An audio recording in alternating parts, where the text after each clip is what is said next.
Hi, I'm Ralph Thomas, CEO of the New Jersey Society of CPAs, and I've been a CPA since 1982. And today, I'm one of thousands of Black professionals who have found success in work and life thanks to this coveted credential. But that success is in large part thanks to those who paved the way for Black accountants to ever become CPAs. Today, I have the privilege and honor of being joined by one of those early trailblazers, David Kelly, number 76 out of the top 100. As you know, 2021 marks the 100th anniversary of John W. Cromwell Jr.'s landmark achievement of becoming the very first Black CPA. What thoughts come to mind, David, when you reflect on those accomplishments now? My story is a long story. And why did I become a CPA? I guess because I became an accountant. And why I became an accountant is because I changed from engineering school to accounting after having a counseling course that said that I should either be a musician or an accountant. And so then I went to the dictionary and looked up what is accountant. And so after my first year of college, I changed schools, went to Roosevelt University, and got into the accounting program. And I had heard how difficult accounting was. But I found it very easy. It's a balancing thing. Yeah. There's stuff and who owns the stuff. And how do we buy the stuff and sell the stuff? I mean, I'm kind of a pragmatic kind of guy. So my first thought was, now that I'm in my second year of college and in a new program, I am going to graduate with my classes. I started college in 1956 and went to Roosevelt in 1957. And I was determined, for a lot of reasons, I was going to graduate in 1960. And I got to tell some of these stories because they're very pertinent to how I got to where I was. And see, from a family of, I have 3 older sisters, 3 younger brothers, 2 parents. Father was an opera singer. Then he sang in a lot of operas in New York. He was a gospel singer. But then he saw this family he was building. And so he knew he had to be home because he had these boys. And so I knew college wasn't a place to play. College, for me, was a job. My job, I had 3 younger brothers. My job was to get in and get out, and hopefully before my father died or couldn't work. So it's a family thing. But my family was always educated from my mother's side, from Baton Rouge and New Orleans. Schools named after great uncles. So, education was already there. So when I got into the accounting program, I said, well, I work downtown Chicago. I'm from Chicago. I'm only in Indiana. This is an afterthought. I was born and raised in Chicago. And my job was downtown. My father got me a job downtown. So my focus was that I have to get in and get out and find something to make a living. And accounting was better than music because I have musicians in the family and I know how they make a living, barely. So I went to summer school after my first year. and took a couple courses. I'm trying to catch up with my class. And I liked summer school. I mean, I worked downtown. Roosevelt was downtown Chicago. So I just walked 2 or 3 blocks from work to school. And so it was great. Um, and so then after my second year, I had this plan. I told my dad, I was paying my own tuition. I paid my tuition through a Catholic school in Chicago, Corpus Christi, and from this job that my father got me. So I was paying my college tuition too. Never a student loan. We didn't know what those were. So I told my father, I said, I've got a plan. I said, this next summer, I'm going to go to summer school. If I take 5 courses in summer school, I won't graduate. I can graduate in February of 1960 rather than June. So, but I had to quit my job. So I completed my 120 hours in February, graduated, and then there were interviews for jobs. The accounting firms would not interview Black people at that time. So I got a job with the Internal Revenue Service as an Internal Revenue agent. And, to me, everything that happens, there's an opportunity in it if you see it. And I felt that was better for me because I had a chance to deal with the world, people, business people. They were interested in saving taxes. And so they had to deal with me straight up. It wasn't that this guy, he's Black, he doesn't know anything.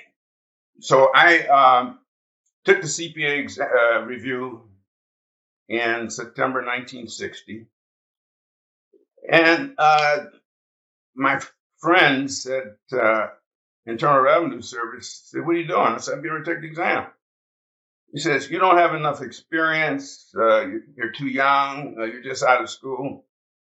And I said, that exam is a school book exam. And the best time to take the exam is when you're out of school. And so May of 61, I took the exam. I conditioned it. And the part I didn't pass was auditing. And the reason I didn't pass auditing was that I didn't follow some instructions. When I finished the question, I started my next answer on the same page. So they gave me a 69. So then I went into the National Guard, active duty, to stay out of the Army because I was going to be drafted. And so when I returned December 61, I took another CPA review on auditing. And so I passed it in 1962.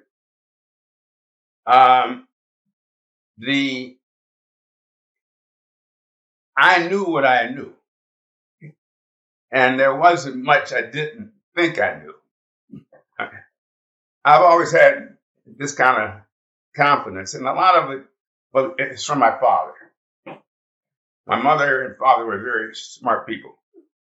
And also I had particular accounting instructor, head of the department of Roosevelt University, named Samuel Waldo Spectry.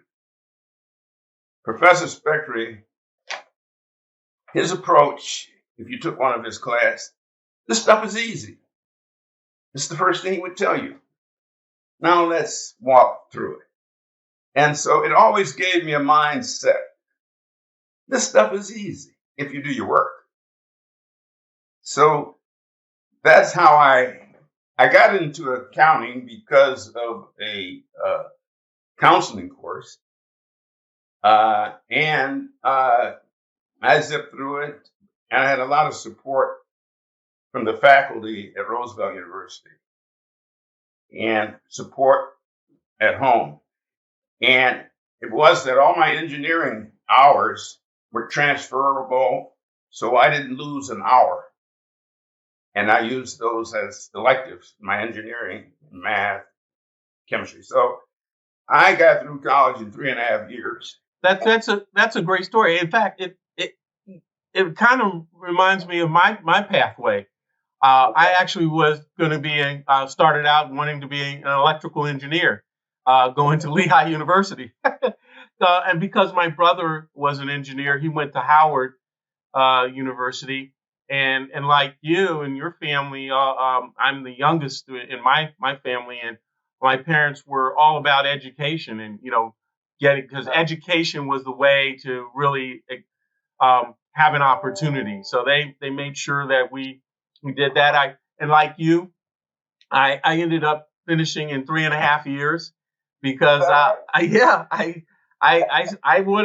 just wanted to get out of there. First of all, going to Lehigh was a very small population of folks of color, and it was Bethlehem, Pennsylvania, which was significantly different than Washington D.C., which I don't know if you know, back in the day, Washington was called Chocolate City because it was 85% African American and whatnot. So it was a real transition for me to go from Washington D.C. to Bethlehem, Pennsylvania, and like you, professors, kind of helped me through and pushed me because I had thought about transferring and going back to Howard. And when I went back, my first trip home, I went to Howard, and then I went to the business school, and I was going to lose so many credits by transferring. I said, I have to stay and get out of here. And I was the last one, and of my siblings to go to school. So it's a very interesting story, that in terms of, because our parents were, you know, very focused on education. My dad in particular, because my dad, only had an eighth grade education coming out of Texas and Fort Worth, and he came to D.C. because that was a place where folks of color could get a job, other than being a domestic or boot black or anything like that. So this is quite interesting, your journey, and it kind of reminds me of the journey that I went through in that time. Well, let's go back to take us a little bit into your early life in Chicago and the Chicago schools that you went to, and also reflect too. I'd like you to reflect on your experience in college in terms of how you were treated by your peers, your fellow classmates, and other professors. May 7th, 1938 is when I was born. When I was born, there were three sisters who preceded me. And 1.5 years, 2.5 years, 3 years. So my father found the formula. My grandfather moved from New Orleans to the south side of Chicago. And my mother and two of her brothers moved to Chicago also. And then my grandfather, he became a precinct captain. He was a politician. So my early days, I can remember when I was less than 2 years old. Certain incidents happened. I remember my mother hovering over me. And then the real jolting incident was when my next brother was born 2 years later. And when I first saw him, he was where I was before he displaced me. in terms of nursing and all that sort of stuff. So, but they did.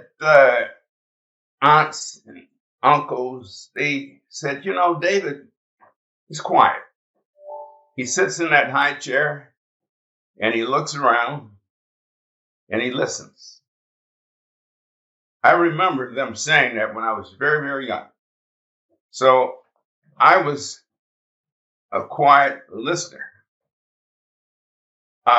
We moved into Otterby Wells housing project, brand new, in 1941 when they first opened. And you know who Otterby Wells was. She was a great, she was a poet, and she was also a civil rights leader from the early 1900s. And so they built this project,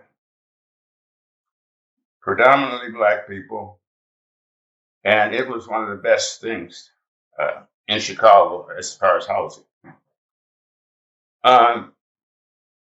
So then I went to nursery school, and with my mother having to take care of my younger brother, many times I walked to school by myself. And nursery school was fun, but I learned an important lesson in nursery school. You have these blocks where you try to put the round pegs in, the square pegs in, and see how fast you could do it. I wasn't very good at that. And I remember, you're not built to put pegs in holes. So, through life, there was always a lesson that I learned and I continued to use. I went to kindergarten at Otterby Wells Community Center. And in mid-year, they moved some of the students to first grade. And I'm asking myself and the teacher, why didn't you move me to first grade? I know I'm smarter than those guys. But they were older, so they qualified. But my parents wanted us to go to Catholic school. My sisters started out at Corpus Christi Grammar School, which was my mother's parish when she came to Chicago.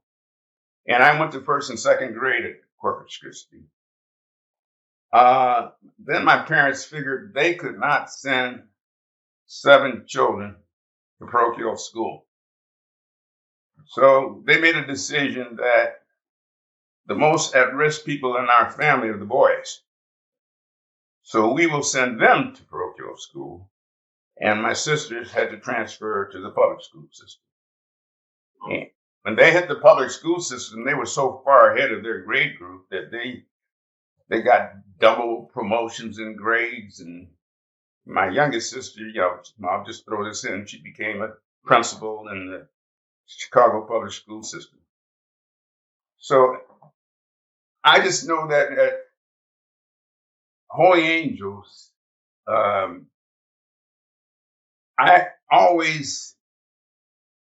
volunteered for things that people didn't want to do. We had plays, and maybe you can see that I don't mind talking now. The boys basically were 10 soldiers. I'll never forget that in 3rd grade. And then they had this scene where there was a circus and there was a clown. No one wanted to be the clown. I volunteered. And it was fun. And I remember my 4th grade teacher. I was very good, particularly in math. And my 4th grade teacher says, you're very good with arithmetic, but you are much better at reasoning problems. Reasoning arithmetic, they called it at that time. And I thought about that, I reason through things. The thing that always made me move forward, that my parents, they had faith and leadership with their children. My father worked 2 or 3 jobs. And I'll relate this one incident. He sent me to the store to get something at the corner grocery store, and while he took a nap before he went to his next job, and the lady, white lady who owned the store, who knew my father, she did not give me the right change, and I told her, and she told me to get out. So I went home and said, I have to wake up my father. I can't take this. So I wakened him. I told him what happened, and he got out of bed, went back to the store. He said, Mr. Jamar, David said you didn't give him the right change. And she made a mistake. And she says, well, Mr. Kelly, you know how kids are. And my father just kind of said, look, if David said you didn't give him the right change, you didn't do it. Give me the change. And then he was upset, grabbed me by the hand, and we walked out of there, and I looked up at him, and I said, you know, I could never lie to that man. I mean, he stood up for me rather than say, well, okay, forget about the change, or maybe the lady's right, no.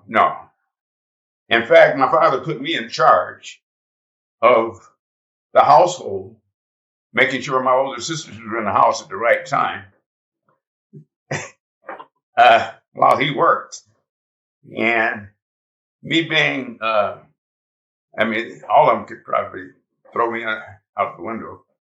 I always negotiated with my sisters. It wasn't I was the king. I was the king negotiator. So I always negotiated. And so I never took the position that I was in power as a king. So I learned to negotiate within the family structure. My parents, my father's second job, he worked at the post office, but he worked at a shoe store, O'Connell Goldberg shoe store. And they loved him because he was a singer. He sang at bar mitzvahs, and every time he would go into a store, they wanted him to sing a song and stuff like that. My mother had worked at Shure Brothers Microphone Manufacturing Company. But those 2 companies had picnics where they invited all of the employees. So my brothers and sisters, we went to all these picnics, and they had games. And any game that was a running game, we took all the first prize. But the main thing is at a young age, I was used to dealing with white people through that. I wasn't just in the neighborhood. And with the support that I was getting, it was not a big thing. So I'll move on. I love sports. I was a good baseball player. I love football. I got on the local football team. I like to hit people. And I was only like 5'1", but that physical contact was exhilarating, And so I went out for this team, but they had all the people, running backs they needed. And so I had to make a place for myself.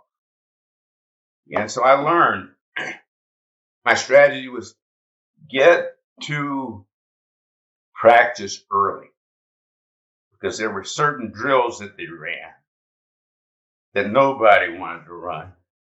And they called it the suicide drill, where you got 4 guys, 11 guys kick off the 4 guys, and you just had to do whatever you did to survive. And I just recall this outfit. I get this kickoff, and I'm running down the field. I head to the sideline. And then guys are coming Then rather than go out of bounds, I just turned and bam, ran into him. And the reason I did that, I wanted the coach to see this guy's not chicken, you know. And so I made the team. So I always had to do something to show that I was in the game, whether it was football, basketball in high school. I played high school basketball. And I was from a different parish, so I didn't get any extra consideration. So I was the last guy, and they had the junior team and the varsity team. Junior team was 5'8" and under, no matter what grade you were at. So I said, so I got cut. And I said, okay. So I said, gym class, the coach was the gym class teacher. I'm going to show him what I got. And so he saw me. And then the marking period came, and some of these hotshot players went too bright, so they couldn't play. So the coach asked me to come up to the team. So I played with the junior varsity team. And the last 2 years I could have played varsity, but I didn't want to sit on anybody's bench. I'm going to play. I'm going to compete. So I reasoned that stay with the junior team. I was captain for a couple of years. So I always wanted to compete, and succeed at it. And I was a pretty good athlete. I ran track. I was a sprinter. I was on a relay team. We never lost a relay, not just in school, but in the summer. I had to run. It was a big national meet in Chicago. I was 17, and I had to run with the senior men, which included everybody in college. And it was the 220 when I was running rather than the 200 meters. I came in fourth with all these hot shots, and with a time of like 21:7, which was a good time anytime. Right. So, but I was always competing. So let's switch again to college, and what were your experiences there, particularly while you were pursuing your education and going to a school where there were probably a small number of folks that looked like you, and how was it? Just share some of your experiences that you encountered in college. I never looked at color. That wasn't the lens I looked at my life through. I knew I was Black. I knew I was going to be discriminated against. But my mindset was, I have goals. I'm not going to let that get in the way, and I'm not even going to be that a major consideration. So my first year, when I was in engineering, the professors, they favored the white, and there was only one other Black guy in a couple of my classes, a good friend of mine. I just knew that we had to take care of ourselves. And so I never looked at color.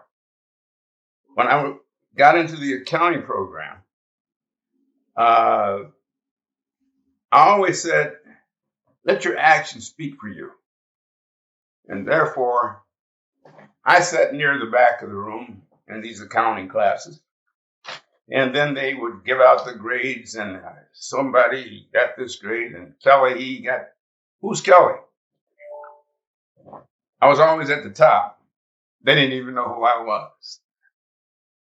And I didn't spend a lot of time in school other than class because I went to work. After class, I went to work. After class, I studied. I played basketball for Roosevelt University. Played basketball, and then I'm a singer too. So my father was a singer. So I sang in several groups, a mixed group. And how I got into that was, they have the community room on campus and piano. And you had some white fellas there with like 4 freshmen singing, that kind of thing. And I always just walked up to the piano while they were singing and threw in some harmony. And they said, hey, this guy can sing. So I sang with that group. I always interjected myself at the edges until I was in the center.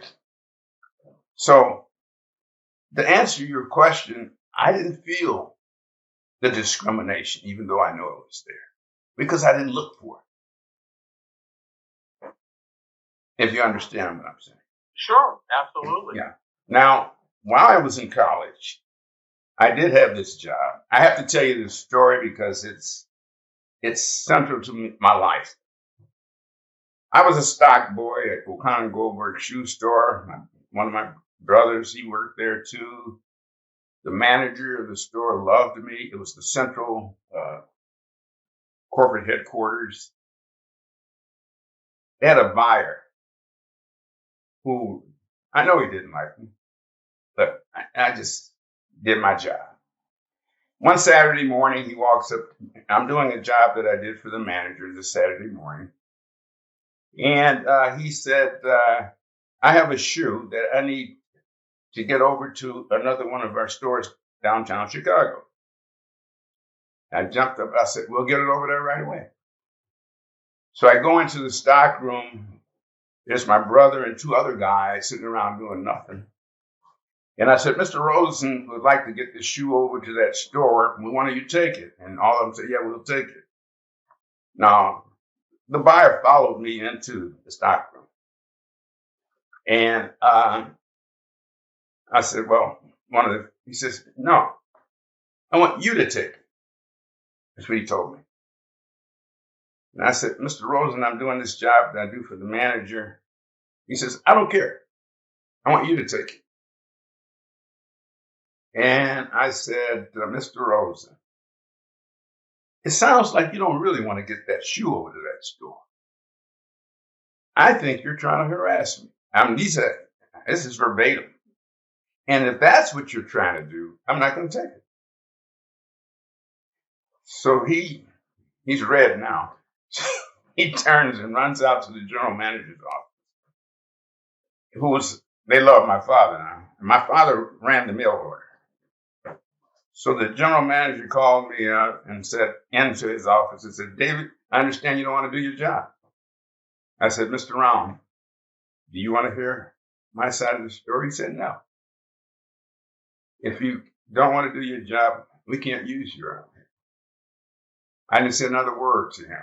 I went up there, saw my father, told him what happened.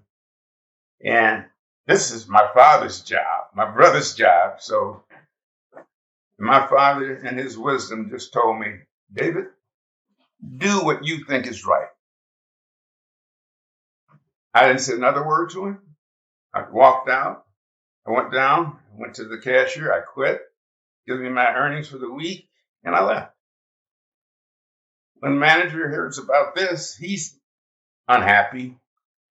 So the next week, my father comes home. He says, David, Mr. Duran wants you to come down and talk to him. I said, Daddy, we got to make him wait. And he looked at me. I said, you got to make him wait. I mean, I am nobody's whatever. You know what I'm trying to say? Yep. And I did that twice. I turned down. Third time I went down there, and the general manager says, okay, David, tell me your story. So I told him. And he says, well, we want you to come back to work. And I had an epiphany. I said, Mr. Brown, I got to come back to work. This is the only way I can go to school. Pays my tuition, everything. I got to come back to work. But I need a raise. He said, a raise? I said, yeah. What do you mean? I said, well, I didn't think about all of this until I'm there. I said, $10 a week for me and $5 for my brother. And he said, David, go back to work. Tell your brother John to come and get his raise. And it was wow, but it was just he and I, nobody else in the room. But I just thought it was fair. And so that always carried over to my approach to everything in life, that you better speak up. Well, I was taught you better speak up for yourself and you better be right. Similar things when growing up in my parents' household. They do what's right and do what you know is right. That's right. So I didn't feel a lot of prejudice in college because I wasn't there. I was there in class and I went to work. And I sang with groups and played basketball. That was my life. So let's roll forward to your first job. You said was with IRS, but I'm real interested in your transition to Arthur Andersen. Can you share with us what transpired there? Like I said, my first job with IRS. I have to say this though: when I passed the CPA exam, Arthur Andersen, the placement office, set up an interview with Arthur Andersen for me. And so I interviewed with Arthur Andersen in 1963. And they said, we want to make you an offer to come work for us. So they made me an offer. And I said, well, I've got this tax experience. I want to be in your tax department because that's my strength. And they said, well, we only hire people to come in to audit. So I turned them down. I'm not going to walk in on somebody else's terms when I know I've got something else that will do me very well. So then I have to tell you another story at IRS that's very significant in my life. A year later, they asked me to be an instructor of new IRS agents coming in. I'm like 24, 25 years old. And you had a team of 3 that taught a class. And then you, on the job training, you took them through until they were ready or not ready. Well, this one second class I taught, a black lady shows up. Young lady had just graduated from Tennessee State. And there were no black female revenuers in Chicago. None. So we're rolling along the class, and then one day my other 2 instructors say, we need to talk to you, David. Clarice, she's not doing very well.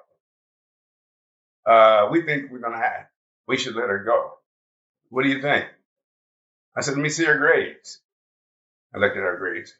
I said, now, let me see all the grades.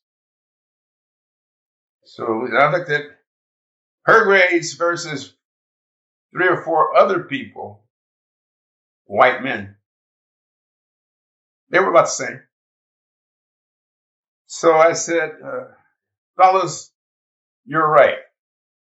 Let's let them all go. Her and those other 4 guys. I said, no, wait a minute, David. They weren't about to kick those guys out of class. So to me, it was a business decision rather than a racial decision, although it had all the racial implications. But I always dealt with things on a business basis so that race wasn't going to hold me back. The problem is that when you let that be one of the central things, you miss a lot of things. It's part of the equation, but there's a lot of X, Y's, and Z's in that equation. So then I sat down with the lady and I said, look, you have your 1 foot out the door and the other on a banana peel. You've got to cut it. So I went through the Internal Revenue Code. This is the stuff you got to learn. You're on your own. You got to learn it. And she did. And so she became the first Black female Internal Revenue agent in Chicago. I'm proud of that. And I'm proud because I didn't say, well, you're prejudiced against her. I didn't say anything like that. It's like, okay, this is all of these bad people go. Not just my people. Don't just let my people go. That's a great story, because I'm sure there are many, many occasions where it wouldn't have turned out to be where it ultimately ended up had it not been for you interjecting and going to her and saying, you got to do better. You got to step up the game. Yeah, no, I gave her some pointers and stuff. And, but I wasn't going to shepherd her along. She had to do the work.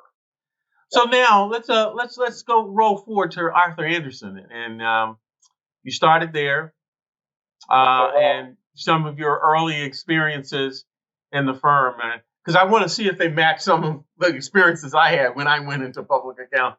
Well, I graduated from law school in 1967. In 1966, Arthur Anderson came to the Loyola of Chicago Law School. They were recruiting, and they interviewed me again and made me a job offer, this time in the tax department. Okay. I could have started in December of 66, but my wife Sandra was pregnant with my second daughter. So, and if I had left IRS at that point and gone to Arthur Anderson, the maternity costs would have been outrageous. So I said, okay, when she's born, I'll come, because IRS will pay the medical. So I started in September. She was born August 13th. I started September 1st. And you had to go to the audit training school. And so I had to go to that school. And I'm going to tell you, I never liked auditing. Yes, I'm not an auditor. Right. I just being honest. But I went to the training school, and I had to do 2 audits, participate in 2 audits, even in the tax department. The issues, and there were racial issues in the tax department. I recall, I'll tell you maybe a couple of them. I came in as a senior tax guy. I should have come in as a manager, given all my 7 years of experience. But I want to get in the door. And so I did some work with the guy, another senior. He had a job to get done. He wanted to go skiing. He went skiing. I said, okay, I'll do it for you. And did it. So when it came time for our reviews, he wrote a scathing report on me. And so it's this guy and I in a room with the door closed. So he says, well, what do you think? I said, Dan, I think you ought to take that piece of paper, tear it up, start all over again. I said, I'm going to give you 3 reasons why what you've written is wrong. And the other 5 reasons I'm going to take to the head of the department. I only had 3 reasons. But so he tore it up and asked me, what should he write? And I told him what to write. At that time, I'm not a 22-year-old guy. I'm a seasoned vet. And, it's like at a poker table, the new guy who hadn't played poker before, he's at a disadvantage. And I just felt, I didn't bring race into it or anything. I just told him. and I could verify the reasons that I gave. And so that was one. I remember around the water cooler, there was a group of about 6 or 7 tax guys. And they asked me, how does it feel to be the only black person in the tax department? And I quickly answered, I'm not the only black person in this tax department. There's another one. They're trying to pass for white, and I know who it is. They start looking at each other. Kind of reminds me who's about out send throw the cast the first stone. Yeah. They didn't know that I did. They didn't know their heritage, and they thought maybe I knew. And they all walked away. They all walked away. And so it's that kind of. A lot of the good clients in Chicago, the white guys had them all. So when you were at Anderson, did you have an opportunity to have a mentor, somebody that you could go to when, you encountered, difficulties and whatnot? Because I reflect back on my career, and I had a mentor or two that I could go to and share with them, some of the things that I was experiencing, or the fact that I wasn't getting on the kind of assignments my counterparts were at that time. So share with us, were you able to have a mentor at that time, somebody that you could go to? I had 2 mentors. Okay. And it's sort of like that football story I told you. These are tough guys. Nobody wanted to work for them. They were 2 of the smartest managers in the tax department. So I sought them out for work because nobody wanted to work for them. And I got some great assignments. And the mentoring came through work. I felt at, let's see, 27, 28, 29, I've been through a few wars. I didn't need anybody to hold my hand, but I did need somebody to stand up at the right time.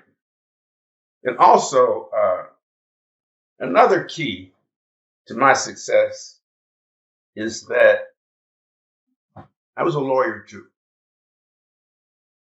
And I had options. And I always told people I have options. So don't mess with me. I mean, that was my attitude. Because I don't have to do this. I can go set up my own accounting firm. I can set up my law practice.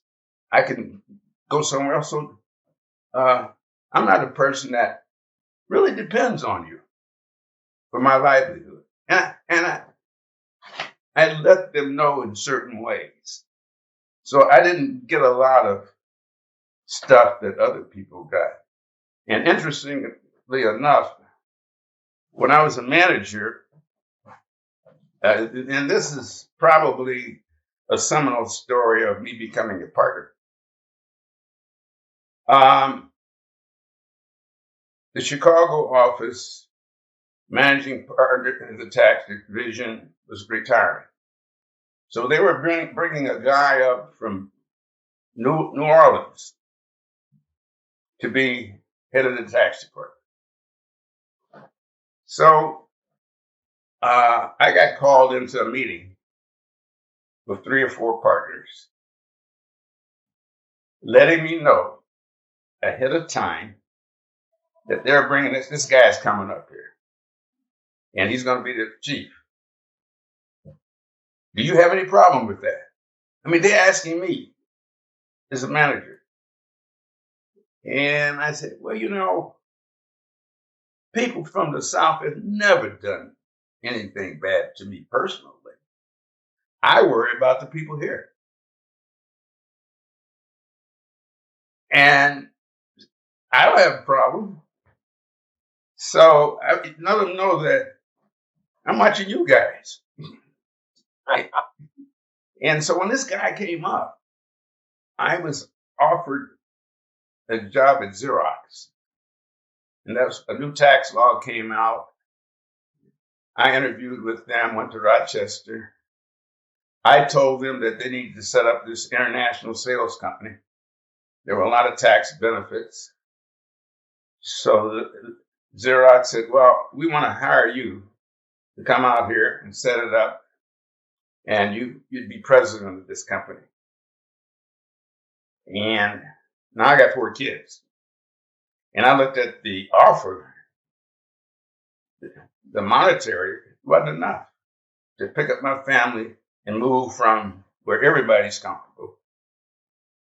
So I gave them a counteroffer, one that I felt more comfortable with. And they said no. And I said, okay. But what I did is I went in and told the head of the tax department, I've got this offer. And this is the guy they bought up from New Orleans. I got this offer and I explained it to him. And he said, well, David, that's a great offer. But I'll tell you one thing. If you stay here at the firm, I can't tell you when, but you are going to be a partner. And he pulled out his portfolio to show what he had as a partner, his compensation and everything. I mean, he sat there and schooled me, I hadn't told him I turned it down already, but I wanted to let them know, Anderson know, that other people were looking for me too. And so 2 years later, I became a partner. But I also knew that when I went to Anderson, became a manager, I was very realistic about it. They had their tax department, had their superstars. And the way it worked out, you spent 6 years as a manager before you became a partner. So I said, David, don't get out in front of your skis.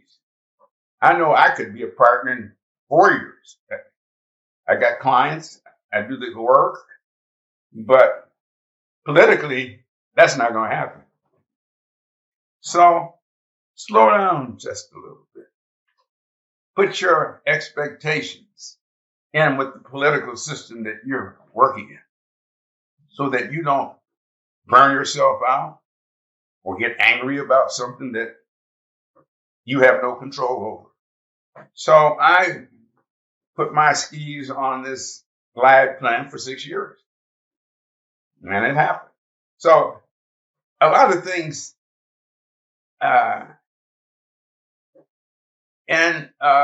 some clients, they didn't want me there, but I had a special, being a lawyer and big tax issues. And I knew taxes, and I knew the law. And I represented a lot of clients. And that's what got me over at Anderson. When they wrote new tax laws, they asked, well, does anybody have any comments? And there's a group of the utility companies, all of them, had an issue with this new regulation that was coming out. So I wrote some proposed regulations. And they were sent to Washington, and they were incorporated. So you got to carry your water, but I had these two, and one other situation. When this new tax law came out, one of my mentors, it was his job to write a special bulletin as the law related to utility companies. And he got behind. He had to have it in right after 4th of July. So he asked me would I do it. And I said, Hank, I'll do it. I worked the entire 4th of July weekend drafting this thing.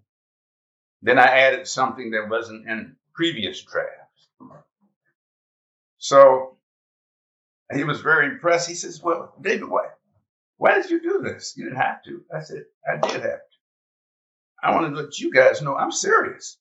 Well, this is just fascinating for me to hear the stories because having gone through some of the same things that you went to later on, when I started in the profession, and in 19, I started full time with Price Waterhouse in 1977. So, I was like you. I wanted to make sure that I carried my own water, and I remember coming into the firm. I came in mid-year. I had interned with them, and I was really worried, was I going to be able to be promoted to senior, because normally at that time you had to spend at least 3 years.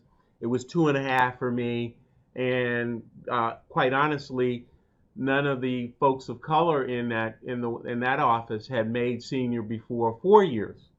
So I was really worried, and um, so my story, I was one of my colleagues who was in my class came up and said, "Well, you look kind of down today." And I said, "Yeah, I am. I'm just trying to understand what's. I'm really concerned whether I'm going to get promoted to senior, because I know it has no one of color has made it in 3 years. It's been 4.5, and it was at that point in time I learned it wasn't just good enough to just do work. You had to make sure had mentors and whatnot. And she said, "Oh, you don't have anything to worry about. I saw the list. You made it." And I'm like, "You saw the list?" But she was, friends with the managers and whatnot, and the folks that were making the decisions on that. And so it was at that was a good inflection point for me to say, it's just not enough to do a good job and work hard. You've got to get yourself out there and commingle with folks. Were you in audit? I was in audit. And so, and that's, that lesson I learned, and it kind of changed how I approached my career and whatnot, and trying to make sure that I worked with people. I ended up playing in the basketball league for the CPA firm and whatnot. And then, people got to know me because one of my first jobs there, I got a, review from the senior, and he said, "Well, you did a great job." I said, "A great job?" I said, "This was a foundation job. So it was pretty basic." He said, "Yeah, but you know what? When I saw that you were going to be on my job, I went around and I asked people, it was like nobody knew you or knew about you." And I said, "I find that hard to believe because I interned there." So he says, "Well, let me just say, sometimes having no reputation is as bad as having a bad reputation. So you got to get." And he said, "I think you should run this job, because I'm going to be leaving, taking a job in private industry." So that was an inflection point for me in that time. So as we wind down, because this has been a great conversation, I guess I would want to ask you, what are you most proud of when you look back over your career? What and that what and it could be one moment or two moments, but what are you most proud of? I'm most proud of my honesty. I'm most proud of stepping out, doing the right thing. And I have to tell you a story.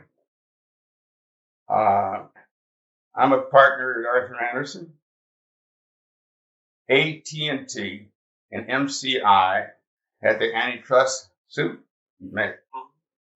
and this is back in 1983, 84.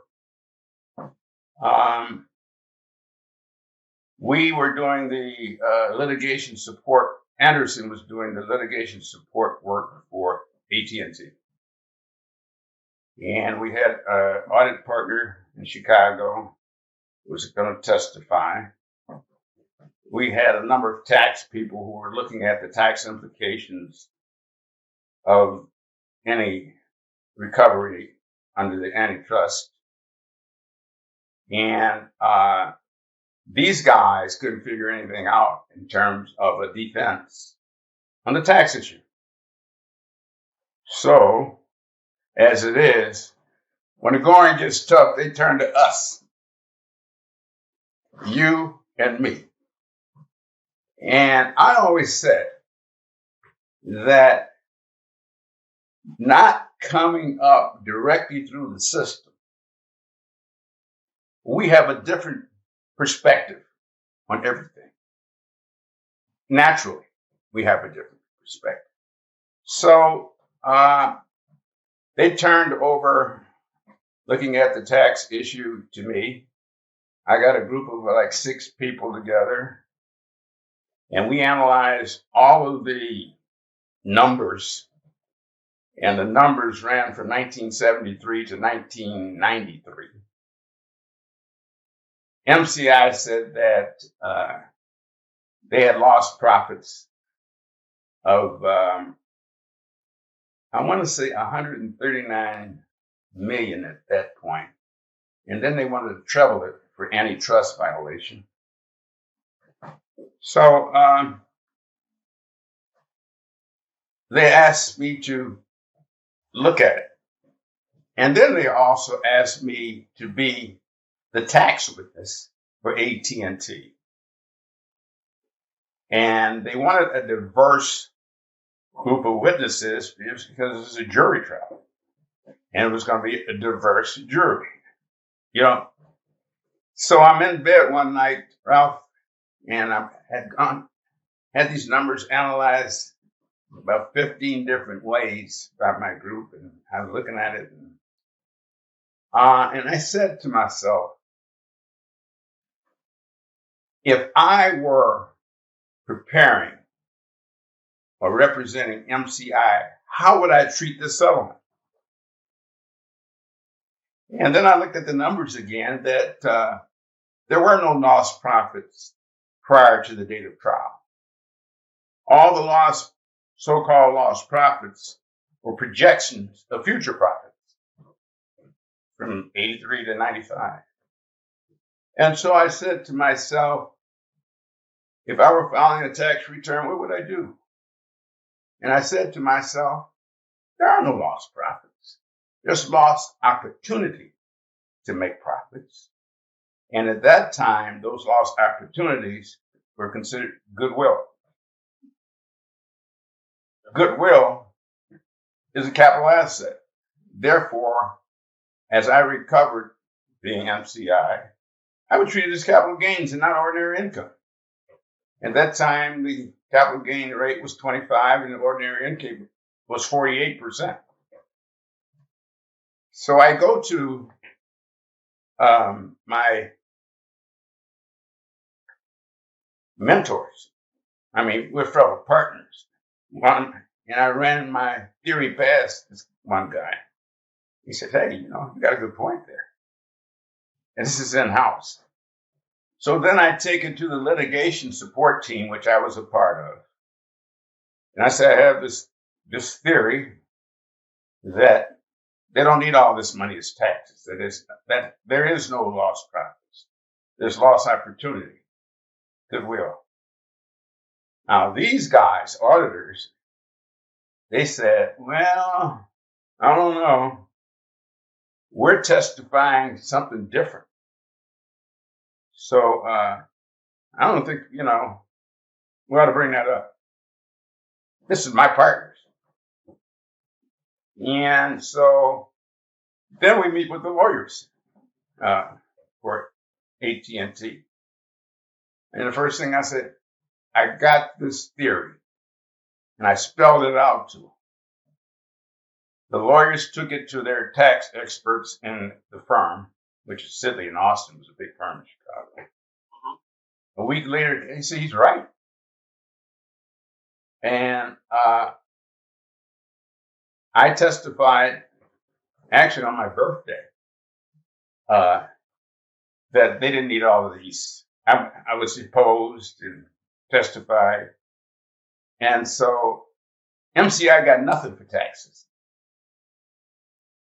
But the blowback was this group of auditors, they didn't like me because I didn't do what they wanted done. But I did, as my daddy always said, do the right thing. That's a great story. As I look at the first 100 Black CPAs, we talked about this earlier before coming on to the program, that Illinois seemed to be a state where the first out of the first 100, 28 were Illinois CPAs. What do you attribute that to? What was different about Illinois versus New York, Ohio, or whatever, that they had such a large number of the first 100 Black CPAs? Well, Illinois, Chicago, I would say, not the rest of Illinois. It's Chicago, and then there's Illinois. Okay. Chicago had a very thriving business community and the Black community. You talk to Lester McKeever. Yep. Now, Marie Washington, did he mention her name? Yeah, we talked about it. I think she was the first Black CPA in Illinois, a woman. There may be Arthur Wilson, I think. Arthur Wilson, yeah. Marie Washington started. Marie was actually number 13. Okay. She was 13. And then there's Hiram Pittman. Yep. What was Hiram's number? 19. Yeah. Well, she had her own accounting firm, and Hiram joined her. It was Washington and Pittman was the name of the firm. And they hired this kid named McKeever.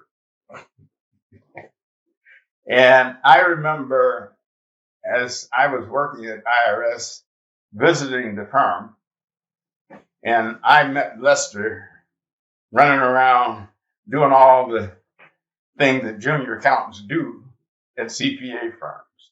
And I met him. And I met him in 62, 63. And I met Miss Washington. Hiram Pittman was the one I was dealing with in their firm. I knew Art Wilson. He used to get his hair cut in the same place I got mine cut. So I knew all these people, but I think having fledgling Black businesses, and a lot of the businesses were law practices, a lot of the businesses were medical practices, and they had small haberdashery clothing stores. So somebody had to service. And when you service them, you learn. And when you learn, you probably say, well, I need to take this exam. I know a guy that took him 20 years to pass the exam, literally. He took it the first time when I took it. And 20 years later, I went to the ceremony, and he had just passed. I think it's a matter of culture, confidence, and support. Chicago had a lot going for it. And we had one of the largest metropolitan insurance companies. That was a big client. We had Johnson Products, Johnson Publishing. Johnson Products was a client of mine later on when I was at Anderson, when they came to Anderson. So there was a plethora of good, thriving Black businesses that needed service. And as an accountant, you had to have your bona fides at some point. And so these people took the exam. They didn't let you can't do it stand in their way. And like my daddy always told me, never tell yourself no.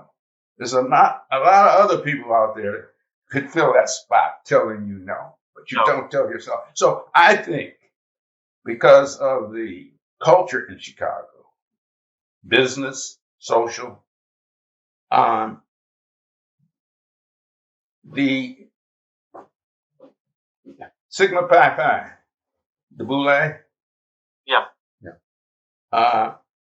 Chicago had this, Philadelphia had the first chapter. Chicago had the second chapter, Beta.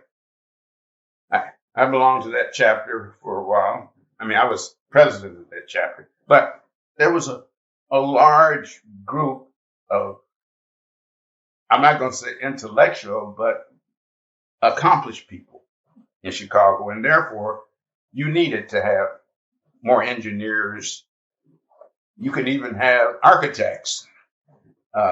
Certainly, you needed accountants, CPAs. You're a CPA, and you have a family of CPAs. How did that happen? What was the inspiration to your children to become CPAs? Well, let's put it this way. I think I had a major effect on it. I'll say that. And I look at it like this. I have a daughter who's a CPA. The second CPA in the family after me is a cousin named Lewis Williams. I remember when Lewis was starting college, and I was a CPA. And I said, look, Lewis, this stuff is easy. If I can do it, I know you can do it. I had no thoughts about, I had bootstraps I was pulling myself up by. No, our family had stuff that encouraged you, pushed you. And so it's like, I think you might be better than I am. So I know you can do it. And I always did that. My nephew, Paul, graduate of Michigan. I gave him the same story. And then he came to Anderson, then he left. My daughter, Michelle, decided her dad is a CPA. So I'm going to be a CPA. And I remember when she passed the exam, it was hallelujah in our household. Because she worked hard at it. Then there's Charles, another cousin's daughter, another cousin's husband. I think I was the lighthouse out there, that this thing can be done. And I always treated it as, it's not a big deal if you work at it. So that don't think you have to be Superman. That's certainly not. I never saw a 5'8" Superman. So we have 6 in the family. One passed away recently. My cousin's husband, he was in the military. Joe Wilson was his name. And my cousin Lewis and my daughter have a practice together. And then there's my nephew Paul runs a radio station in Houston. After going to leaving Anderson and going to the Tribune.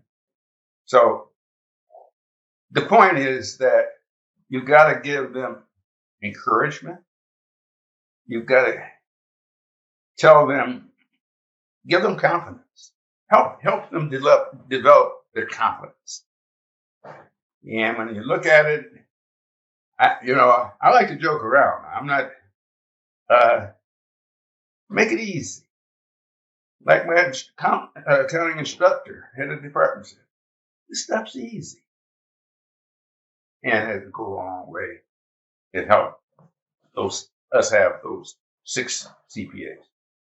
Well, thanks for sharing that with us. I really, this conversation has been inspiring because there's so many things that you went through and that you did that kind of fell into my career as well. And one was, your thoughts on passing the CPA exam, because there was a moment or two there when I was going to give up, and because I just couldn't get over the hurdle. And so when I did get over the hurdle, I was so glad that I didn't give up. And I tell this to my colleagues and friends. I'm so glad that, in the CPA certificate, it doesn't say what your score was or how many times you took it, it says that you're a CPA? I knew I was going to pass the exam. I had never thought it was something I couldn't do.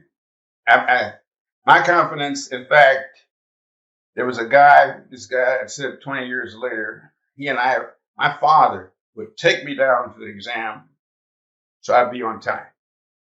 I used to ride the train back and I would grade my work. And this guy asked me, how can you grade your work? I said, I know what I know and I know what I didn't know. So I always had confidence I was going to pass. It's never, I've never been short on confidence.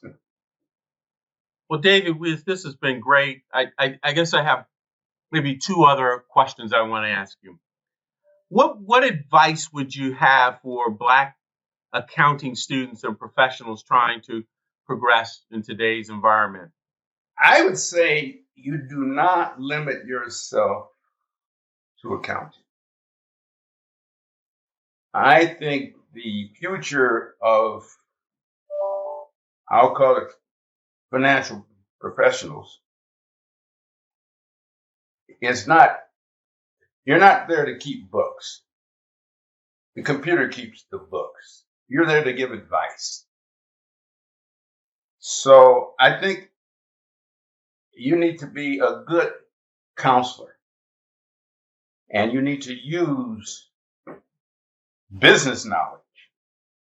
You need to be reading the Wall Street Journal, even though you don't like a lot of things they might say. I subscribed to it for years so that when I went to talk to my clients, I knew what's in the broader business. So I think they need to educate themselves on broad business issues. I think they need to not just follow what's gone before them, because they are bringing something new from a new generation, from a new perspective, and they need to develop that, cultivate it. I'll put it that way. David, one question. You mentioned earlier that color didn't matter, but just share with us how you got to that point that color didn't matter. I got there for several reasons. Number one, I knew color was always an issue. And if I bought Clorox or anything else, I wasn't going to be able to change the color as being an issue. So why should I harp on it to my own dismay? It's an issue, but I'm not going to make it a problem. And having the opportunity to grow up and compete with white people as a kid and win, I knew that color is their issue, not my issue. So it was there. So I always focused on what are we really trying to do? And how do I get there? How do we get there? Me satisfying the real issues that a client or superior have, rather than the one 900-pound gorilla in the room. So I always threw that aside. It didn't affect my responses, although I know it was there. So I wasn't going to put the burden on myself. There's something I did not say, that in order to really be successful or love, you have to love yourself first. Then you got to figure out, you got to love yourself. Then you can love other people. You can love your work. But if you don't like yourself and love yourself, you're holding yourself back. And I'm not going to let color, which is a white man's problem as far as I'm concerned, I'll be honest. I'm not going to let it hold me from trying. I'm not going to let them say, well, you're black. We're not going to, you shouldn't try. And When Anderson didn't hire me, my job in 1960 was to get a job in my field and make a living, even though the accounting firms weren't hiring me. So that was my focal point, never on color. And when Anderson did say, okay, we'll hire you on our terms as an auditor, and I'm looking at my portfolio with all the tax experience, teaching, and everything, why should I just throw that away? Because they want me to be an auditor. So, and be there because I'm colored. Maybe sitting by the door. And that's not how I look at things. I look at my objectives and try to meld them into the objectives of the group I'm dealing with. So my final question as we wrap up. So it's been 100 years since the first Black CPA. What's your vision for Black CPAs over the next 100 years? I think that, number one, we're always going to need CPAs. So long as you have financial statements that need attestation for loans, for shareholders, being listed on stock exchange. So we have to be part of the mix. And so I would say that anybody in accounting school, while they're in school, they need to seek out internships. You know, there's on your mark, get ready, set, go. By the time you come out of school, you should be at go and not get ready. Yep. If you do internships. Now, I have a son who's a lawyer, but he went to Illinois Law School. I sent him to Illinois Law School. But he did internships with a major law firm in Chicago. And this is, or it could be a major bank or a major anything that has financial responsibilities and fiduciary responsibilities. But so he had a term for 2 years with this law firm. They hired him. He worked for 8 years, became a partner. The day he became a partner, he resigned and went out to, he's the general counsel for the Golden State Warrior basketball team. All right. He became, and he said the Warriors offered him a job before he made partner, and he and I talked. I said, look, David, you put in all this work. It's better you leave the firm as a partner than an associate. So he waited till the day they made him a partner, and then he quit. So, and that's, and they need to seek out mentors. And you have to feel, and I would tell them, it's not all about you. You got to put yourself, I mean, I'm talking to Ralph now. I got to put myself over there and see what Ralph's looking for. What the client is looking for. What the world is looking for. It's not about you. You're just a small cog or whatever machine that you're going to end up. So you got to see a broader picture. That's what I would tell them. David, it's been a pleasure.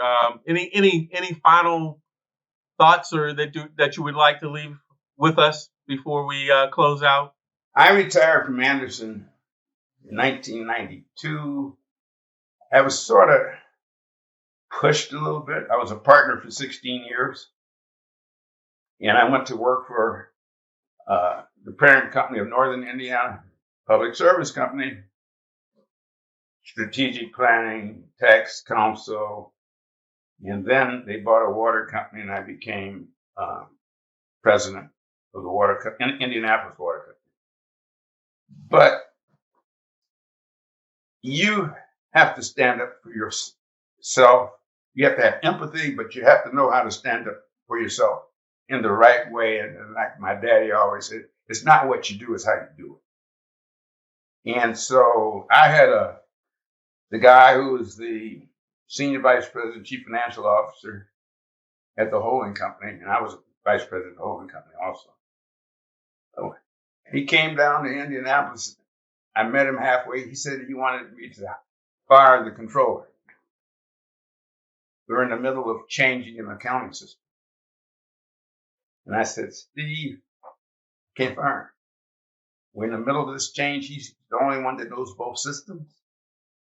He said, I don't care. I want you to fire him. And I said, well, Steve, sounds like it's not about his job. It's about my job you're talking about. I'm not going to fire him. And he scattered back up north. But I knew that the president, chairman, the board of directors, I knew a bunch of those guys. If they hear they're firing me because of this,